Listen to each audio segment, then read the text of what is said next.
Ce garçon mâche le mille pattes rouge le plus venimeux du monde, car un instant avant de se réveiller, il a tué sa propre mère qui était allongée à côté de lui. Ses mâchoires se referment lentement autour du mille pattes venimeux, et ses yeux s'ouvrent grands de peur et de colère soudaine.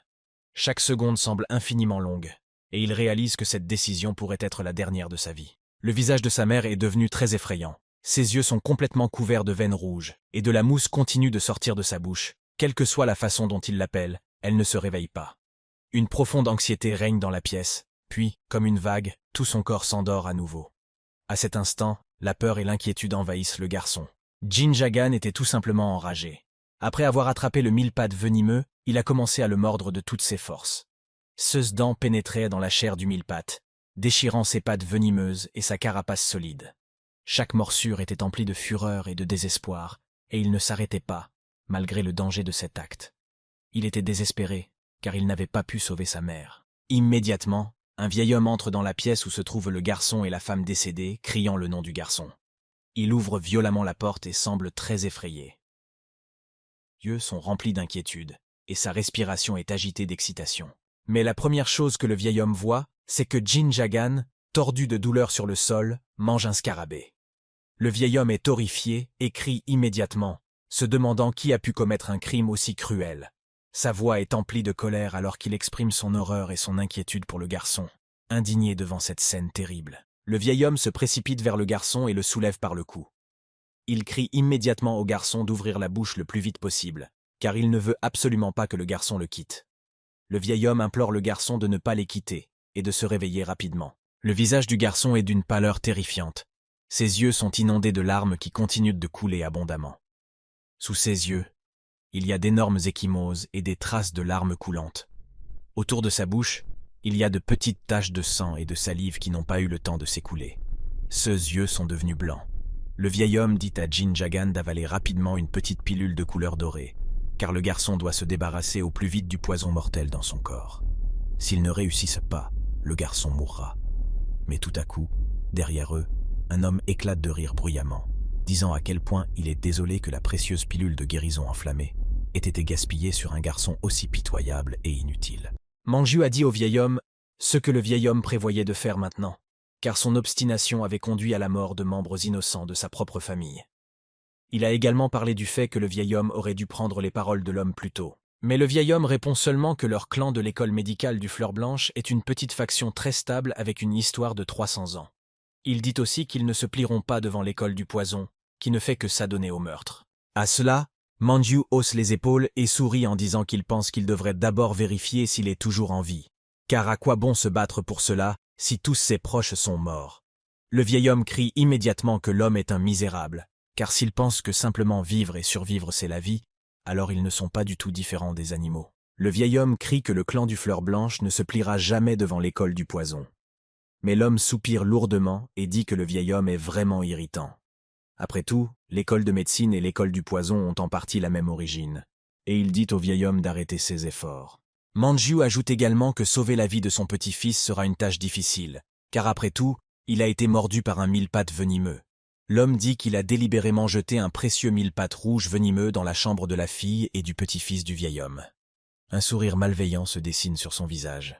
Le vieil homme regarde furieusement l'homme en dessous de lui et se demande si, parmi tous les insectes venimeux de ce monde, il devait y avoir un mille pattes rouge venimeux.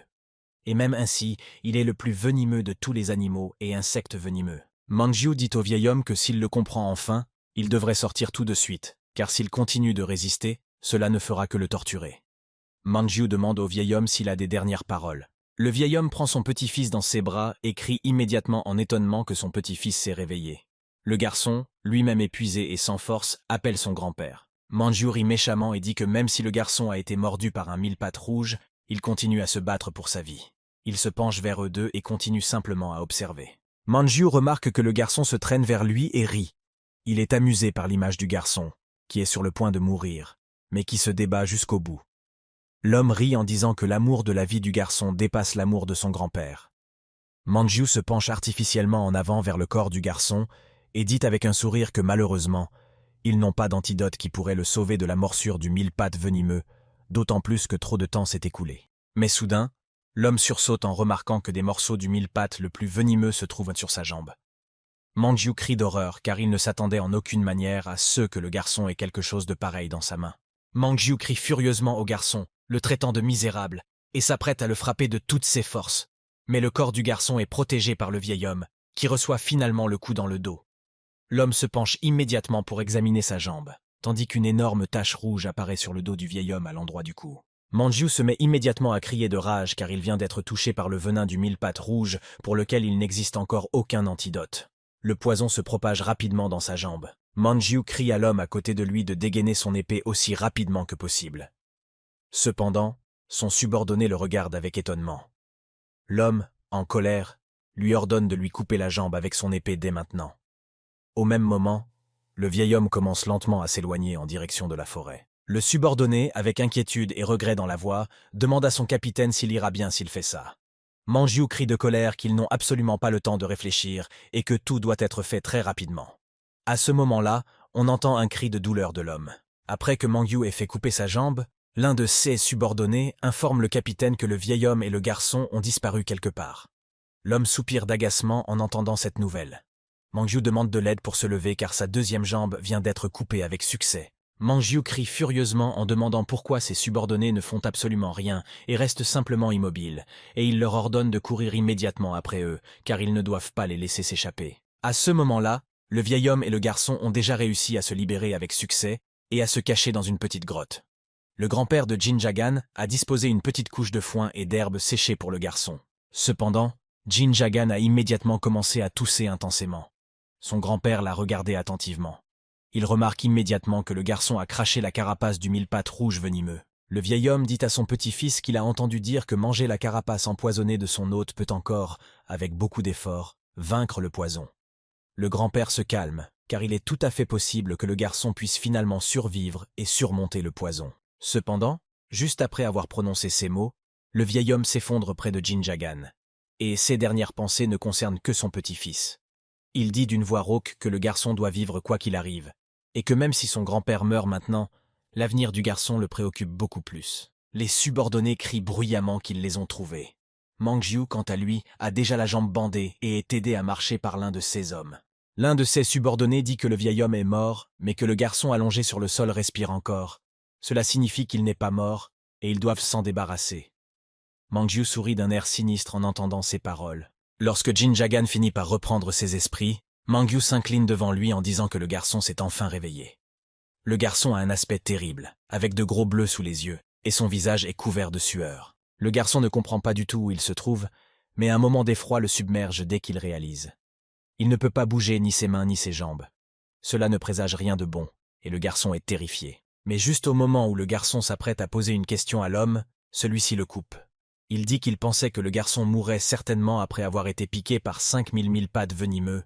C'est la puissance du venin du mille-pattes rouge. Mais pour une raison quelconque, le garçon peut résister au poison. Jin Jagan crie désespérément, demandant où se trouve son grand-père. Mais Mangju sourit doucement et demande au garçon s'il demande actuellement pour Sonewihake. Mangju dit que le vieil homme s'est enfui de lui. Peu importe à quelle distance il a pu courir, il mourrait quand même de son venin. Mangju saisit le menton du garçon et dit qu'il avait vraiment envie de le tuer après ce qu'il a osé faire à sa jambe gauche, mais il a changé d'avis. Il a réalisé que faire des expériences avec les poisons serait bien plus utile que de le tuer. Mangju montre au garçon qu'il tient actuellement dans sa main un mille-pattes noir, ajoutant que celui-ci n'est pas aussi mortel que 5000 mille-pattes, mais reste très venimeux. Jin Jagan était terrifié, car il se rappelait immédiatement tout ce qui lui était arrivé. Mangju lâche le mille-pattes noir qui commence à ramper vers le garçon, qui se met à crier de terreur. L'homme dit que le garçon devrait réfléchir par lui-même à la manière dont il peut laisser un matériau si précieux sans l'utiliser. Le corps précieux du garçon continue de rester en vie même après avoir été piqué par 5000 pattes venimeux. L'homme soupire, puis dit au garçon de ne pas bouger, car le mille-pattes noir tombe. Cependant, à ces mots, le garçon continue de crier de peur et de panique. Mangju frappe immédiatement violemment le garçon à la jambe avec sa canne et crie qu'il lui avait demandé de ne pas bouger et de rester allongé.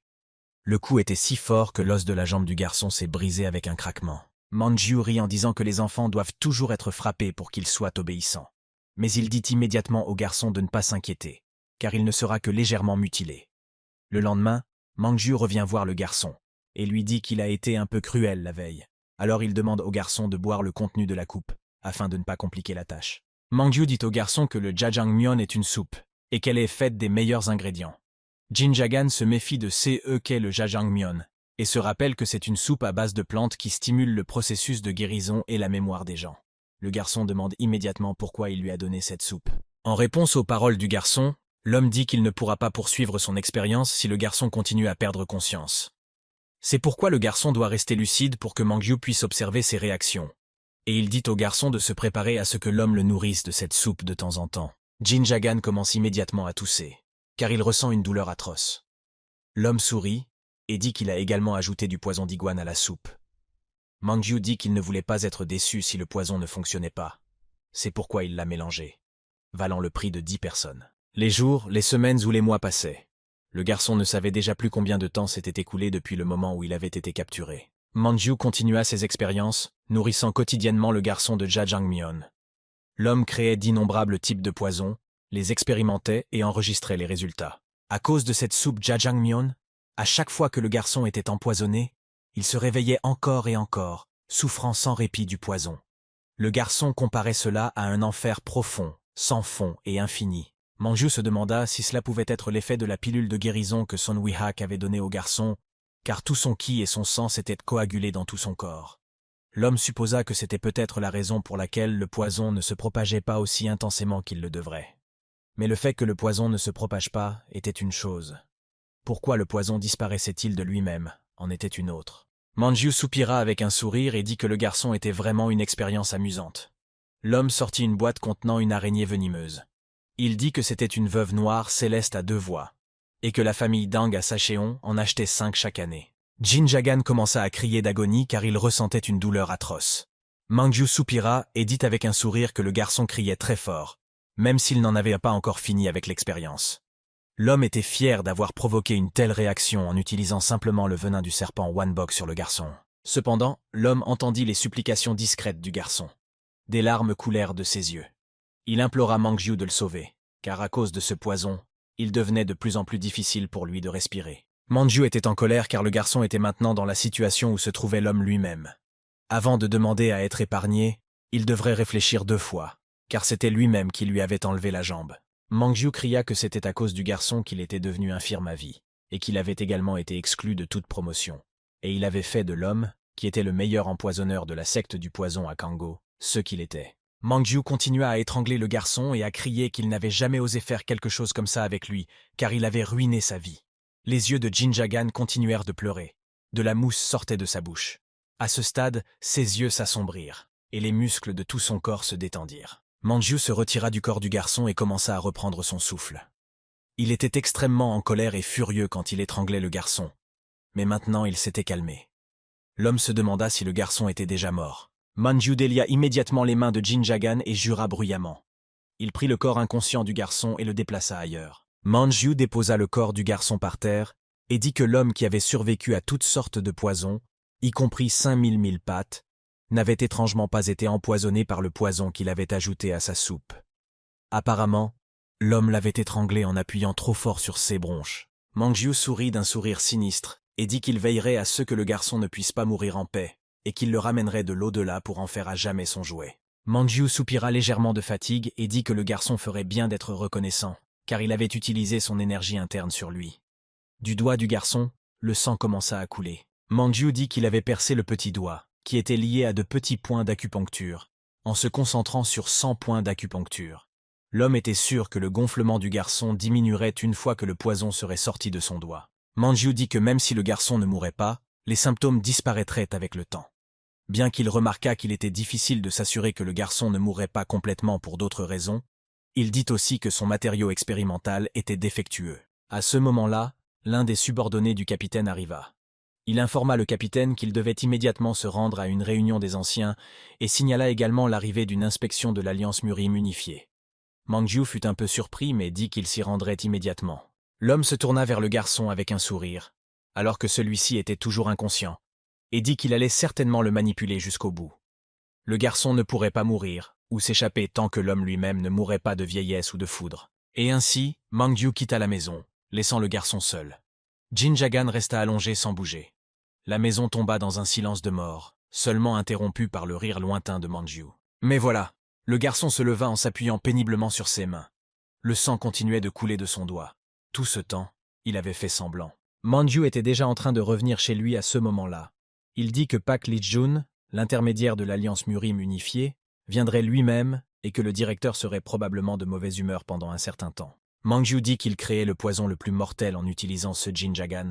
Il suffisait donc d'attendre un peu. Et maintenant, l'homme s'approchait de la porte pour entrer.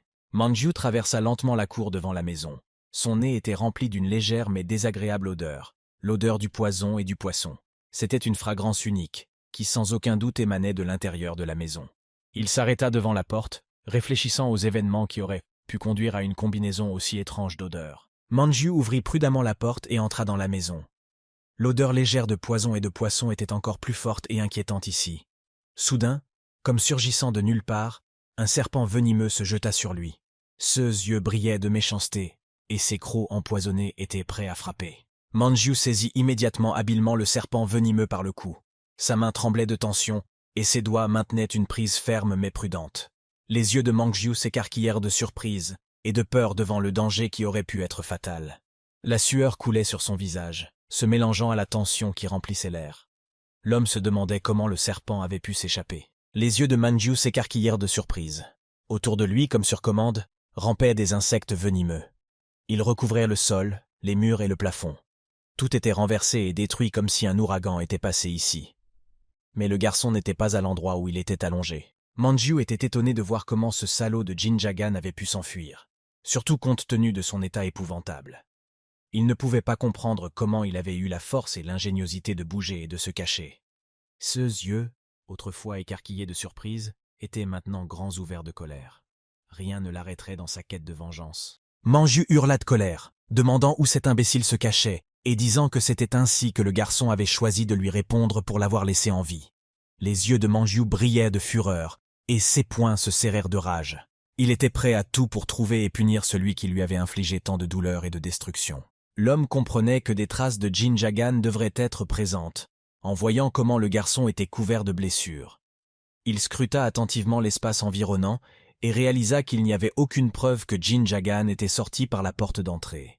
Par conséquent, Jin pourrait encore être à l'intérieur de la maison, caché quelque part, prêt pour une nouvelle attaque. Manju se dirigea résolument vers la recherche. Manju, enragé et animé par une fureur brûlante, commença à détruire tout autour à la recherche de Jinjagan. Des vases volèrent des tables, toutes sortes d'autres objets se brisèrent en morceaux sous la fureur irrépressible de l'homme. Ses cris déchirèrent le silence alors qu'il demandait où se trouvait le garçon et où il se cachait. Manju remarqua que le couvercle du trou où l'homme jetait toutes sortes de poisons avait été légèrement déplacé. Ses yeux se dirigèrent vers cette zone, et il comprit que c'était par ce moyen que Jinjagan avait pu s'échapper.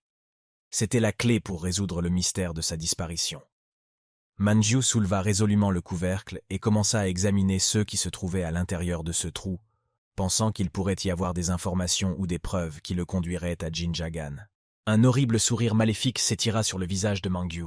Il fronça mentalement les sourcils en pensant que Jinjagan était un idiot pour avoir choisi de se cacher précisément là-bas. Ses yeux brillèrent de méchanceté, et il fut convaincu qu'il se rapprochait de son objectif. Manju savait qu'il avait maintenant l'avantage dans ce jeu, que sa colère et sa détermination le mèneraient enfin à prononcer le dernier mot dans ce dangereux jeu de dissimulation et de vengeance. Manju commença à s'approcher de ce trou. L'homme dit que ce trou n'était vraiment pas l'endroit pour qu'un être humain puisse se faufiler. Il dit que Jinjagan ferait mieux d'être un bon garçon et de sortir de là maintenant. Manju parla du fait qu'ils avaient encore beaucoup de travail à faire, lui et Jin, et dit que le garçon devait comprendre qu'il n'y avait absolument aucune utilité à se cacher de lui. Et maintenant, Manju se penche et ouvre le couvercle du trou, prêt à résoudre le mystère et à trouver Jinjagan. Mais quelle ne fut pas la surprise de l'homme lorsque de là, un morceau de bambou bondit et lui égratigna la joue. À ce moment même, une douleur horrible transperça l'homme. Il inspecta immédiatement sa joue et vit qu'il y avait du poison sur le morceau de bambou qui appartenait à Jinjagan. La réalisation de cette circonstance fit battre son cœur plus fort. C'était un nouveau développement qui soulevait encore plus de questions. Manju s'effondra à genoux, son visage déformé par la douleur, et il commença immédiatement à cracher du sang. L'homme était furieux que ce garçon ait décidé de jouer sale et de le tuer avec son propre poison. Manju réalisa que ces symptômes n'étaient en aucun cas indicatifs d'une intoxication par un seul type de poison. Il devait identifier exactement quel poison avait été utilisé. Sa vision devenait floue, et ses yeux commençaient à nager. Une rivière de sang continuait de couler de sa bouche, tachant le sol en bois. Son corps tremblait légèrement. Manju commença à ramper vers son poste de travail à la recherche d'un antidote, car il n'avait aucune intention de mourir si tôt. Il était simplement furieux que Jin Jagan ait osé le tuer de cette manière et le maîtrisait, ne laissant place qu'à la colère. Soudain, Mangyu vit la main de Jin Jagan sortir de la boîte pleine de serpents. Les yeux de Mangyu s'écarquillèrent de choc. Puis, le garçon lui-même apparut. Alors que Jin Jagan sortait de la boîte remplie de serpents, l'un d'entre eux mordit fermement et violemment sa main gauche avec ses dents acérées. Cependant, d'un geste habile, Jin réussit à détacher ce serpent venimeux de lui-même, sans perdre de temps en douleur ou en panique. Sa réaction était rapide et impassible. Jin Jagan lui-même lança ensuite le serpent venimeux de côté. Ses mouvements étaient froids et indifférents. Ensuite, il regarda Manju mourant. Ses yeux exprimaient quelque chose d'incompréhensible, et un conflit intérieur était dissimulé derrière ce regard impassible. Mangyu fut choqué par le fait que Jin Jagan était resté à l'intérieur de la maison tout ce temps au lieu de fuir. Du sang continuait de couler de sa bouche, sa peau devenait pâle, de profonds cernes et des ecchymoses apparurent sous ses yeux. Ce n'est que maintenant que Mangyu réalisa que Jin Jagan était resté silencieusement dans le panier de serpents venimeux tout ce temps. C'est pourquoi l'un d'entre eux avait réussi à sortir du panier et à l'attaquer au tout début. Mangyu était complètement choqué par la façon dont ce garçon avait réussi à le surprendre avec son expérience. Quel petit salopard cruel! Si cela continue ainsi, la vie de l'homme est en grand danger. Mangyu comprenait qu'il devait rapidement découvrir quel poison Jin Jagan avait utilisé, même s'il devait déchirer ses membres pour le faire. Mangyu cria avec fureur et véhémence qu'il ne pourrait jamais pardonner au garçon pour un acte aussi terrible et rusé, car il avait épargné sa vie, et ce dernier avait osé le tuer perfidement. Le garçon se précipita hors de la maison sans se retourner, sachant que le même sort attendait le vieil homme que sa mère et son grand-père. Mangyu, quant à lui, criait le nom du garçon avec colère avant de mourir. Jin Jagan continua à courir rapidement loin de la maison où il avait tué Mangyu. Mais soudain, le garçon s'effondra à genoux et commença à pleurer. Il réalisait qu'il venait de tuer un homme de ses propres mains. Cela fut un traumatisme énorme pour lui. Il avait du mal à croire que tout ce qui venait de se passer était réel. Le garçon voulait désespérément que tout cela ne soit qu'un affreux cauchemar. Il inclina la tête et commença à pleurer encore plus fort, ne pouvant tout simplement pas croire que tout ce qui s'était passé était réel. Le garçon désirait ardemment que tout cela ne soit qu'un horrible cauchemar. Jin Jagan pleurait désespérément, sachant que sa mère et son grand-père avaient sacrifié leur vie pour sauver leur fils, et que toute sa famille était morte à cause de la secte du poison. Le garçon était complètement effrayé et perdu, ne sachant pas du tout quoi faire maintenant. Il avait peur, car il était maintenant seul dans le monde. Mais soudain, Jin Jagan entend une voix masculine demander ce qu'était ce bruit. Le garçon regarde furtivement par-dessus les buissons et voit deux hommes. L'un demande ce que l'autre veut dire, et l'autre répond qu'il a l'impression d'avoir entendu un bruit, mais pense immédiatement que c'était probablement juste un animal. Le garçon continue d'écouter ce que disent les deux hommes. L'homme barbu dit au chauve que cela pourrait être dû au fait qu'un invité très important est venu aujourd'hui. D'autres personnes leur ont dit qu'un émissaire de l'Alliance Murim Unie viendrait personnellement ici aujourd'hui. À quoi son interlocuteur demande pourquoi une personne aussi importante vient chez eux. L'homme répond au chauve que c'est probablement parce qu'il doit savoir comment tout fonctionne, malgré toutes les subordinations, et dit aussi que quelqu'un de l'Alliance Murim Unie a probablement informé de nouvelles sur la secte du poison. C'est pourquoi ils sont venus pour enquêter sérieusement ici. L'homme chauve demande immédiatement si ce n'est pas mauvais pour eux, à quoi l'autre répond qu'ils ne doivent absolument pas s'inquiéter de ces choses tant que leur chef a un plan clair.